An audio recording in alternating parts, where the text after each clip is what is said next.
Hello, this is Christine from Teaching on a Cart. This is tip number 2. And today's tip has to do with worksheets and why I totally ditched all of my fabulous worksheets that I worked so many hours on. Now, I really loved all the worksheets I did. I felt like they did exactly what I wanted, and they were differentiated. They were, I just like over the years perfected them, right? They're amazing. But then I realized the kids were not, there's three things that were going on. First of all, they were getting damaged. They were like in the bottom of backpacks, all crushed and wrinkled. They were not even getting home to parents. So it's like, well, what's the point? Number 2, they were loose, and you don't really, when you're on a cart, you don't really have a good system for every single classroom for them to keep things together. I mean, you could have folders and stuff, and that might work, but I felt like even those, it was all loose and not really kind of one comprehensive like unit or one school year, kind of organized thing. And so the third thing was probably the biggest for me. I realized I'm doing all of the work, and I've already done the work, so it's fine, but I'm doing all the work, and the kids aren't really internalizing things as well if I do all the work. So I felt like it was a better learning experience if they write everything and just start with like a blank piece of paper. So I incorporated little booklets. So each booklet is like a whole unit. For me, it's a whole language unit. So we do French and Spanish and German and Chinese. And one little booklet is for each one.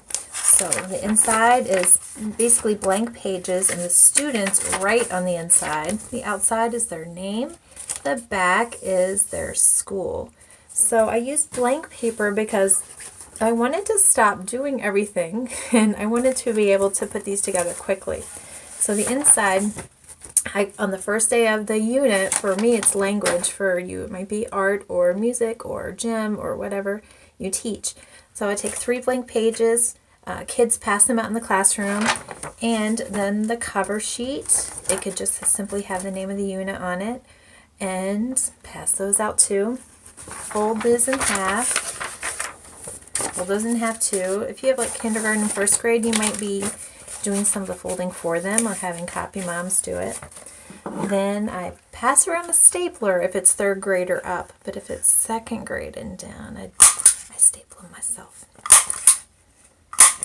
So even 3rd, 4th, 5th, 6th grade, they're not that great at stapling, but they'll do fine.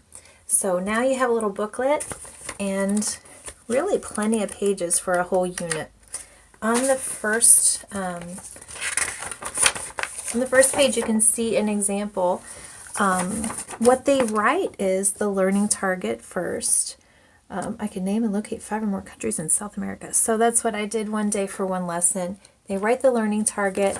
Then I teach the lesson kind of verbally and, get some feedback and do all my formative assessments and figure out what they're getting and what they're not. Then we go back to this page and we write down what I need them to write down. In this case, they drew a map. We drew it together and put some visuals and things to remember about each country. So you've got your whole lesson on here, just kind of a record of their lesson. It's best if you can give them kind of a voice and let them include something that they create on each page. But in this case, drawing a map, there's not much they can do. So after you're done, revisit your learning target, and then you know whether or not they've achieved it. So that's what's inside of it, and that's how I work it in my lesson.